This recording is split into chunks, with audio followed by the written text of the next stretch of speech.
Doctors said this 5-year-old had just a regular eye infection, but the reality was way more serious. Doctors are highly trained, intelligent people, and most of us gladly put our trust in them. So when one little girl was diagnosed with a simple eye infection, her mother thought little of it. However, the girl's red, inflamed eye turned out to be a symptom of something much more serious. Stella Robson hails from Melbourne, Australia, where she lives with her mom Gayleen, dad Paul, and little sister Allie. And in December 2015, Stella was like any other carefree child. When she was getting ready to start at prep school though, her mom noticed something wrong with her daughter's eye. Also, if you have not done so already, please subscribe to our channel and click that notification bell to get inspired by these real-life stories every day. Now, back to the story. Specifically, the lid of Stella's right eye had become very red and begun to swell. As eye infections are common among children, Gayleen assumed that would be the only issue. But just to be sure, she took her little girl off to see a doctor. Following a checkup, however, the doctor agreed that the problem was most likely to be an infection and duly wrote her a prescription for creams and antibiotics. Little Stella was told to go home, and within a few days, her symptoms were expected to clear up. However, the very opposite occurred. Not only did Stella's puffy eye remain just the same, but she also began to experience headaches. Concerned, her mom decided to contact an ophthalmologist, and just to be sure, the doctor ordered an immediate CT scan. What that scan uncovered was every mom and dad's worst nightmare. Stella had a tumor between her brain and her eye. The situation was deemed so urgent, in fact, that the little girl was rushed to the Royal Children's Hospital in Melbourne. Once there, Stella underwent a range of tests. Moreover, she spent 2 whole days being scanned. And at one point, 6 doctors all gathered around a scan of the little girl's head as they tried to work out how best to treat her.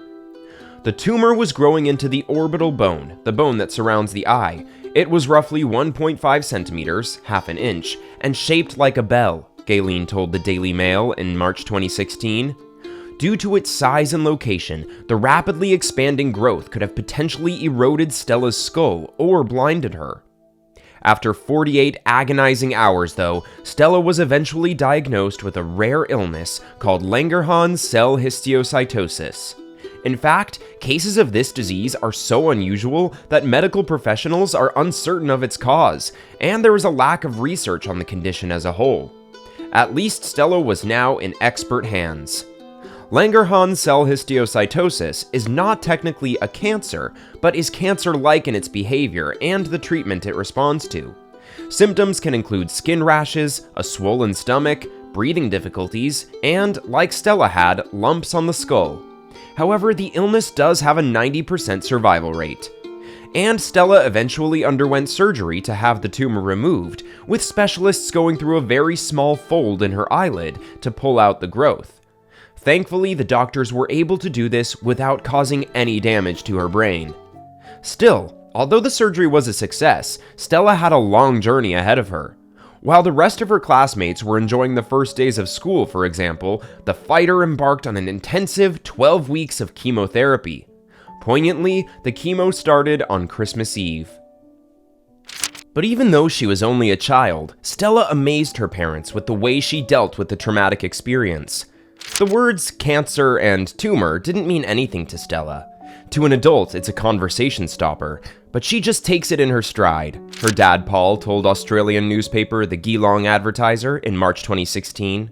For her parents, however, the whole experience was emotionally taxing.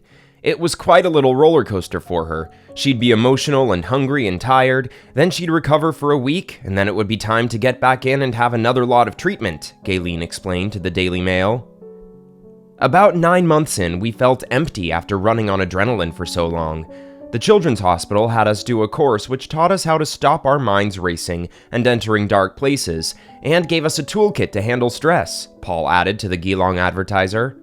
As a parent, you learn about life and your priorities. I still struggle to talk about it. Furthermore, the chemotherapy left Stella's immune system in a weakened state. If her temperature went above 100 degrees Fahrenheit, it was a trip straight to the emergency department. We took her about 7 or 8 times, Paul revealed to the Daily Mail. However, after 12 months of treatment, Stella was finally deemed to be clear of her illness. And although the disease has a 20% chance of recurrence, Stella is now able to live a normal life. Indeed, she not only has no visible signs of her ordeal, but also boasts 20/20 vision. "It's not technically a cancer. It's either active or deactive. You're not in remission," her dad said to the Geelong Advertiser. "She'll have to have scans every 3 months for the next few years, and hopefully when she's in year 5, we can go to annual scans."